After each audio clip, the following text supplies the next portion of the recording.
바벨론의 느부갓네살 왕의 19째 해 5째 달 10째 날에 바벨론 왕의 어전 사령관 느부사라단이 예루살렘에 이르러 여호와의 성전과 왕궁을 불사르고 예루살렘의 모든 집과 고관들의 집까지 불살랐으며 사령관을 따르는 갈대아 사람의 모든 군대가 예루살렘 사면 성벽을 헐었더라. 사령관 느부사라단이 백성 중 가난한 자와 성중에 남아있는 백성과 바벨론 왕에게 항복한 자와 무리의 남은 자를 사로잡아 갖고 가난한 백성은 남겨두어 포도원을 관리하는 자와 농부가 되게 하였더라. 갈대아 사람은 또 여호와의 성전의 두 놋기둥과 받침들과 여호와의 성전의 놋대야를 깨뜨려 그 놋을 바벨론으로 가져갔고 가마들과 부삽들과 부집게들과 주발들과 숟가락들과 섬길 때 쓰는 모든 놋그릇을 다 가져갔고 사령관은 잔들과 화로들과 주발들과 솥들과 촛대들과 숟가락들과 바리들 곧 금으로 만든 물건의 금과 은으로 만든 물건의 은을 가져갔더라. 솔로몬 왕이 여호와의 성전을 위하여 만든 두 기둥과 한 바다와 그 받침 아래에 있는 12놋소 곧 이 모든 기구의 놋 무게는 헤아릴 수 없었더라.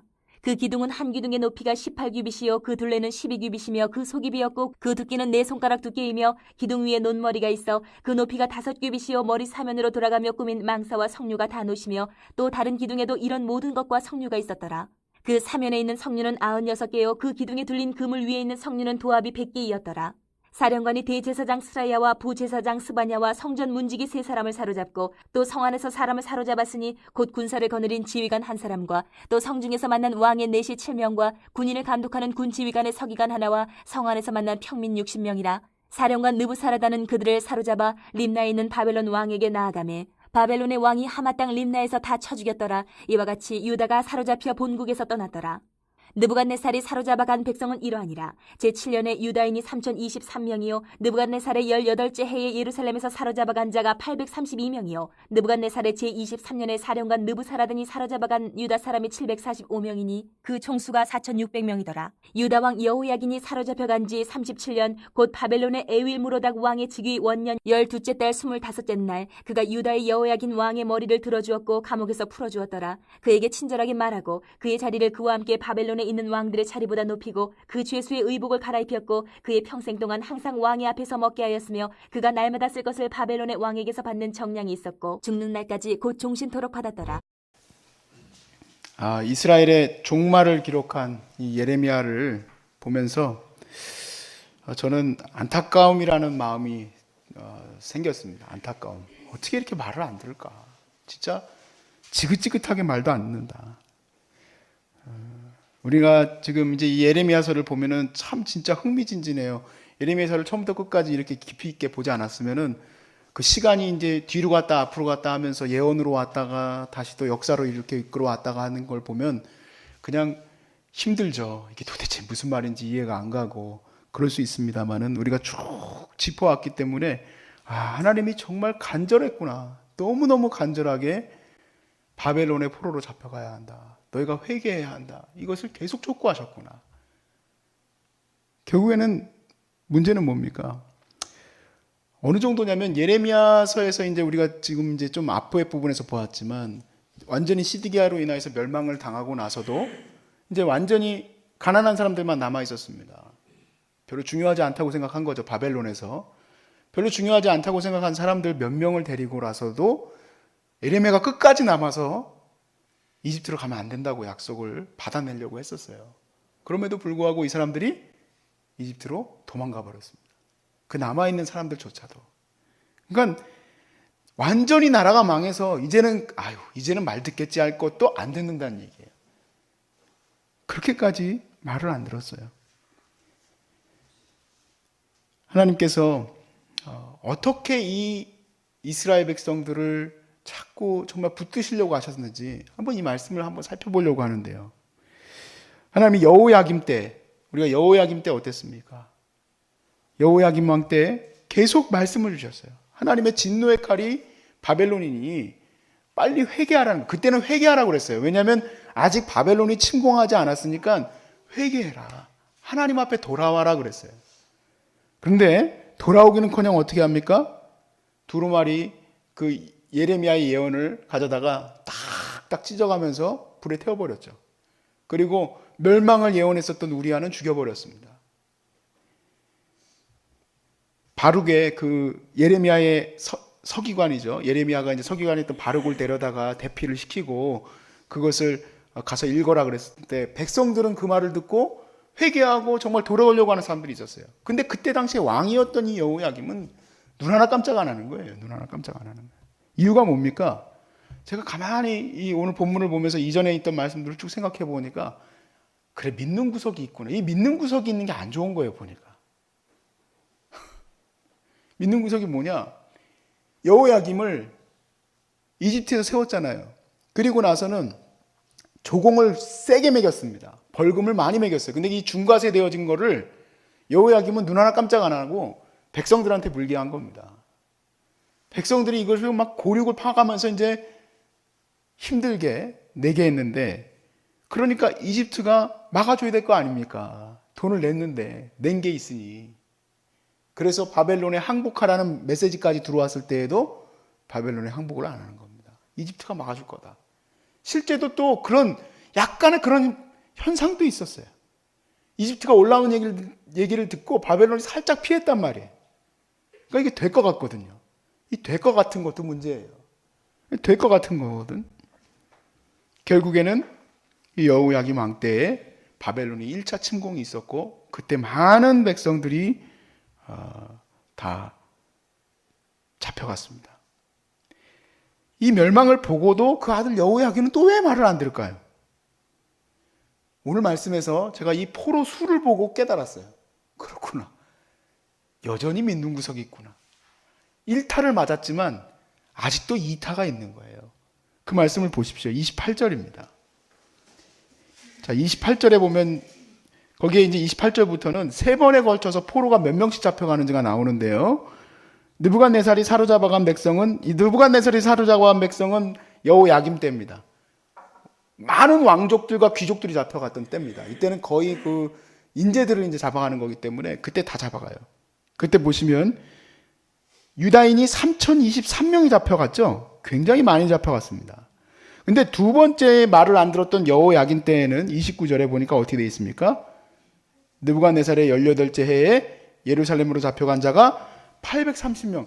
그러니까 별로 안 되지만 그래도 830명 정도의 인재들이 있는 거예요. 2군이죠. 1군이 나갔지만 2군을 뽑아다가 쓴 거예요. 2군들이 끝까지 여호야긴 3개월 동안 통치하는 동안 이집트에 우리가 의지해야 된다라고 계속 여론을 만들어놨던 거죠.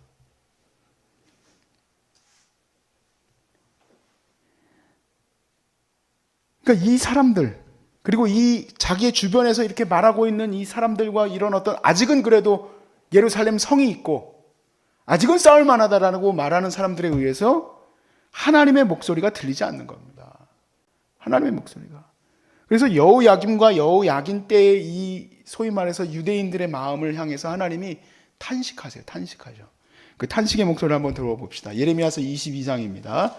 예레미야서 22장 20절에서 22절. 예레미야서 22장 20절에서 22절.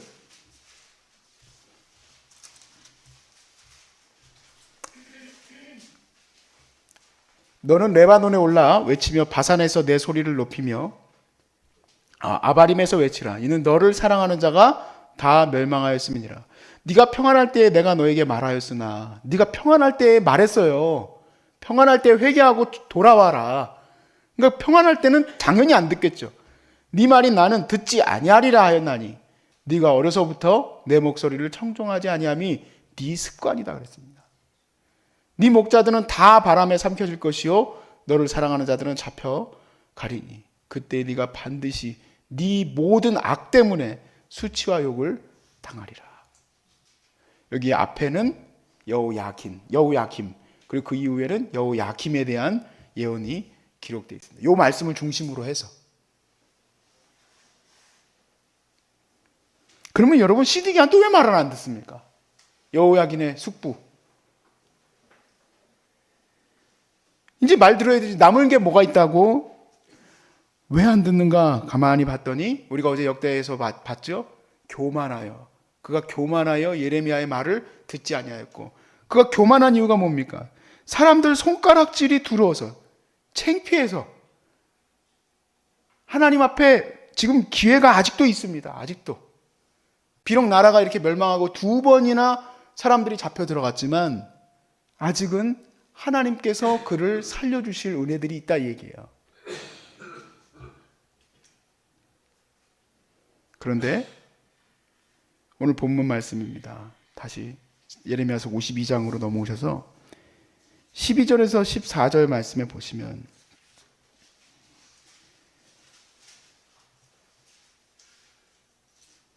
시드기야가 이제 잡혀갔습니다. 시드기야로 인해서 나라가 완전히 멸망했죠. 그러니까 바벨론도요. 이제 두 번쯤 이제 배신하는 걸 보고 나서는 야, 얘네들 아직도 뭐 믿는 구성이 있나 보다. 이 바벨론의 입장에서는 너무 웃긴 거예요. 이 이스라엘이. 아주 정말 밟아도 꿈틀대는 게 유대인들인 거예요. 그래서 어떻게 하느냐? 특별 파괴자를 보냅니다. 스페셜 디스트럭터를 보내는 거예요. 터미네이터를 보냅니다. 그게 누구냐? 12절에서 14절에 바벨론의 느부갓네살 왕의 19째의 다섯째 달, 열째 달에 바벨론의 왕의 어전사령관 느부사라단입니다. 느부사라단이 예루살렘에 이르러 여호와의 성전과 왕궁을 불사르고 예루살렘의 모든 집과 고관들의 집까지 불살랐으며 사령관을 따르는 갈대아 사람의 모든 군대가 예루살렘 사면 성벽을 다 헐었다. 그때 그래서 그 소위 말해서 천의 요새와 같이 있는 예루살렘 성벽을 다 부숴버린 겁니다. 고관들의 사택도 다 부숴버렸어요. 왜냐하면 남아있는 사람들이 그런 거 있지 않습니까? 이거 내가 이거 예전에 우리 사령관이 살던 집인데 이제 내가 들어가서 살아야지. 그것도 없애버릴 겁니다. 완전히 그냥 아주 완전히 쑥대밭으로 끝장을 내버린 거예요. 그리고 나서 남겨준 사람들은 누구느냐? 우리가 요즘으로 인권에 대해서 얘기를 하는 게 아니라 바벨론의 사람들의 생각에서 봤을 때에는 소위 말해서 인재가 아닌 사람들은 쓸모가 없다고 본 거예요. 그래서 가난한 사람들은 남겨놨다 그랬습니다. 그들을 남겨놓은 이유는 그 땅이 황무지가 돼버릴 거기 때문에 그래도 사람은 남겨놓는다는 것이 참 저는 이거 바벨론의 이런 정책을 보고 그렇구나 이런 것들도 필요하구나 하고 생각을 했어요. 완전히 끝장을 내버렸지만 가난한 사람들 몇 명 남겨놓고 거기에다가 친바벨론적인 한 지도자를 하나 세워놓고 근데 그 사람 죽었죠. 그래서 이제 두려워서 이집트로 도망가는 건데 그 사람을 세워놓고 거기 다스리게 한 거예요. 근데 그 알량한 거 믿고 또 거기서 또 싸우는 거 보세요. 그거 알량한 것도 믿고.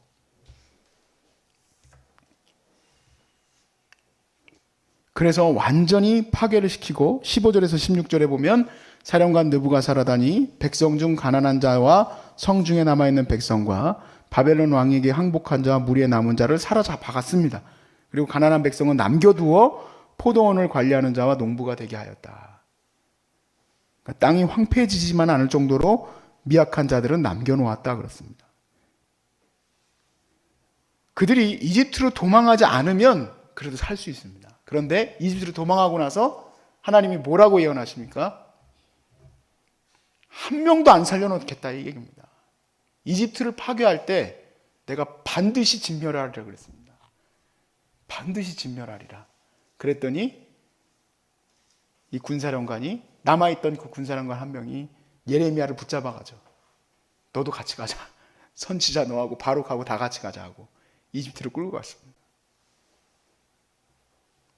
여러분 그래도 대단한 게 하나 있는데요. 세 번째 완전 파괴됐던 때 그 느부사라단이 왔을 때 포로로 잡혀간 사람 이제 마지막 남아있었던 3군 이 3군이 몇 명이나 되는지 한번 보세요. 30절 말씀입니다. 느부갓네살의 제23년에 사령관 느부사라단이 사로잡아간 유다 사람이 몇 명입니까? 745명이나 됐어요. 3군이 745명이나 되었었어요.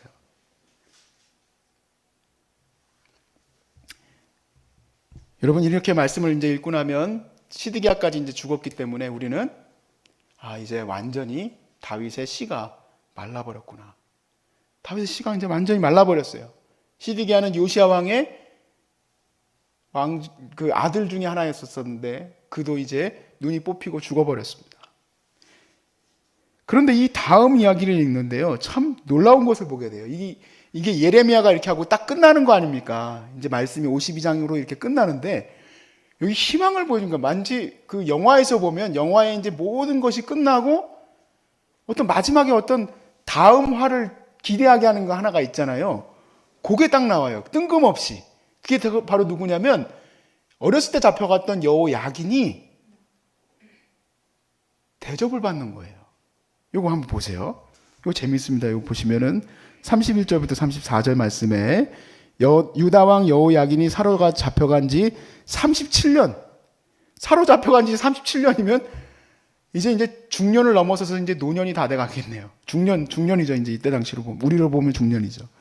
바벨론의 에윌 무로당 왕의 즉위 원년 12째 달 25째 날 그가 유다의 여호야긴 왕의 머리를 들어주었다 그랬습니다. 죄수였었는데 감옥에서 풀어주었더라. 그에게 친절하게 말하고 그의 자리를 그와 함께 바벨론에 있는 왕들의 자리보다 높이고 그 죄수의 의복을 갈아입혔고 그의 평생 동안 항상 왕의 앞에서 먹게 하였으며 그가 날마다 쓸 것을 바벨론의 왕에게서 받는 정량이 있었고 죽는 날까지 곧 종신토록 받았더라. 여러분, 이게 무슨 말일까요? 죄수였던 여호야긴이 시간이 흐르면서 이 마지막 예레미야의 장면에서는 그가 대접을 받는 장면으로 끝이 납니다. 근데 왜 대접을 해줄까요? 우리가 다니엘서를 보면 알 수 있습니다. 다니엘서를 보면 유다의 인재들이요 굉장히 똑똑한 거예요. 유대의 그 왕족들이 똑똑하고 그 민족을 하나님이 보호하시기 때문에 바벨론의 인재 등용 정책에 의해서 그들도 막 쓰거든요. 심지어는 왕 바로 밑에까지 쓰지 않습니까? 다니엘 같은 경우에는. 그러니까 그런 걸 통해서 유대인들을 존경해 주는 거예요. 이 바벨론의 이 거의 끝자락쯤 왔을 때. 참 이게 기가 막힌 얘기인데 왜 그러냐면요. 우리가 이거는 이제 조금 다른 구절로 넘어가 봐야 됩니다만은 역대상으로 한번 가보겠습니다. 역대상 3장 16절 말씀이에요.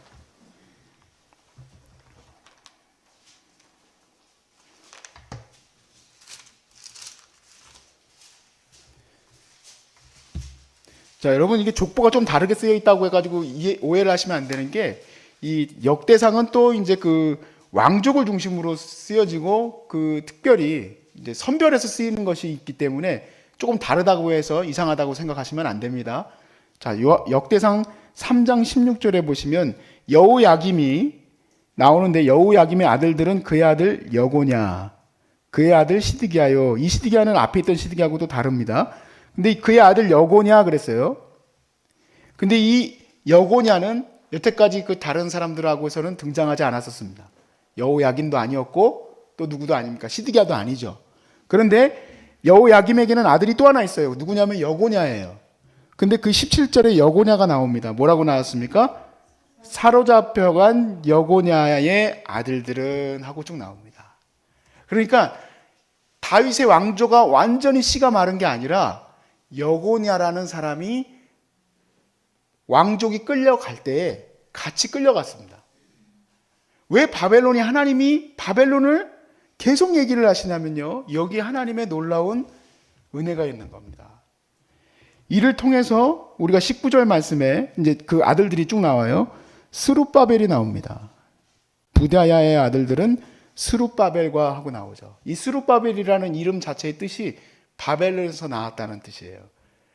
그러니까 바벨론의 세대가 드디어 등장했고 이 스룹바벨이 바로 누굽니까? 우리가 잘 알고 있는 고레스 왕 원년에 야 너네들 나라로 돌아가 했을 때 그 전체를 총괄하는 리더가 누구냐? 바로 스룹바벨로 정해준 겁니다. 왜냐하면 그가 다윗의 왕족이기 때문에 그래요. 그 말을 들어야 되잖아요. 이스라엘 백성은 특별히 이 다윗 왕조를 굉장히 중요시 여기는데 그 스룹바벨을 끌어가는데요. 여기 중요한 게 있습니다. 바로 뭐냐면 스룹바벨이 이제 그건 이제 에스라를 또 봐야 되는데 그것도 볼 시간이 없고 에스라의 총 돌아오는 인원이 5만 명입니다. 5만 명. 그리고 우리가 오늘 포로로 잡혀갔던 사람 수를 다시 한번 보겠습니다. 오늘 예레미야서 52장 30절 말씀에 나왔었어요. 제가 그거는 일부러 안 읽었어요. 52장 30절 말씀에 보시면 느부갓네살의 제 23년에 사령관 느부사라단이 사로잡혀간 유다 사람이 745명이니 전체 총수를 이제 더했습니다. 합계가 얼마입니까? 4,600명이에요. 4,600명을 끌고 가게 하셔가지고 포로로 하나님 말씀 듣고 믿음으로 갔던 사람들. 야 너네들 잡혀가야 돼. 너네들 항복해야 돼. 그 바룩의 말을 듣고 잡혀가기로 마음 먹었던 사람들. 그들이 4,600명인데 이 4,600명이 얼마나 늘어났어요? 5만으로 늘어났어요. 할렐루야. 하나님이 그들을 다시 심으시는 거예요. 다시 플랜팅. 믿음의 사람들을 다시 이스라엘로 복귀시켜요. 그리고 끝까지 말 안 듣던 자들은 진멸시켜버리는 겁니다. 근데 하나님 너무합니다라고 말할 수가 없는 것이 하나님이 얼마나 끝까지 이들을 지키시고 회개시키시려고 하시고 돌아오라고 하시냐 이 얘기예요. 끝까지 말을 안 듣는 유대인들의 마음을 아시고 그리고 무엇보다도 이 인간들의 반항을 알기 때문에 하나님은 스룹바벨을 두셨어요. 이 스룹바벨은 누굽니까? 마태복음 1장에 나오는 바로 보면 예수님의 조상입니다. 예수님의 조상이에요. 예수님의 족보에 스룹바벨이 등장합니다. 그리고 하나님은 이 말씀을 우리에게 주시는 겁니다. 우리가 에스겔서 33장 11절 말씀은 같이 읽어보고 마치려고 합니다.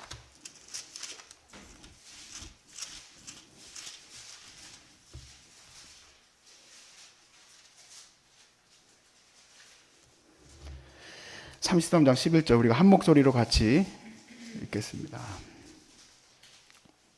같이 읽겠습니다. 시작. 너는 그들에게 말하라. 주여와의 말씀이니라. 나의 삶을 두고 맹세하노니 나는 악인이 죽는 것을 기뻐하지 아니하고 악인이 그의 길에게서 돌이켜 떠나 사는 것을 기뻐하노라. 이스라엘 족속아 돌이키고 돌이키라. 너희 악한 길에서 떠나라. 어찌 죽고자 하느냐 하셨다 하라. 아멘. 우리 하나님이 무엇을 원하십니까? 우리는 그래요. 하나님 내가 죽기를 바라십니까? 끝까지 말 안 들으면서 그러는 거예요. 내가 죽기를 바라십니까? 근데 주님이 죽기를 바라시지 않으신다는 거예요. 그 길로 가면 죽는 거예요. 근데 죽기를 바라십니까? 원망하고 신이 있다면 이래봐라 저래봐라 하는 바로 그 상황이 이 예레미야 때입니다. 하나님이 그럴 리 없다라는 거예요. 하나님이 그럴 리 없으면은 하나님 말씀을 따라야 되는데 뭐라고 했습니까? 우리가 당신의 말을 듣겠습니다 해놓고 나서는 들어보고 나서 자기 마음에 안 들으니까 바로 안 들어버리잖아요. 우리는 이집트한테 가야 된다 이렇게 되잖아요. 우리는 어떻게 보면 예레미야를 마치면서 선지서들의 모든 결론을 듣는 것과도 같습니다. 하나님이 무엇을 원하시는가? 하나님은 악인이 구원받기를 원하십니다. 우리가 온전히 하나님의 백성으로 서 있다는 것을 감사하고 또 우리가 죽는 날까지 주님의 뜻을 따라서 살아갈 수 있기를 바랍니다. 우리의 죄악 가운데 살지 말고 하나님의 거룩한 뜻을 따라서 선한 뜻을 따라서 사시기를 주의 이름으로 축복합니다.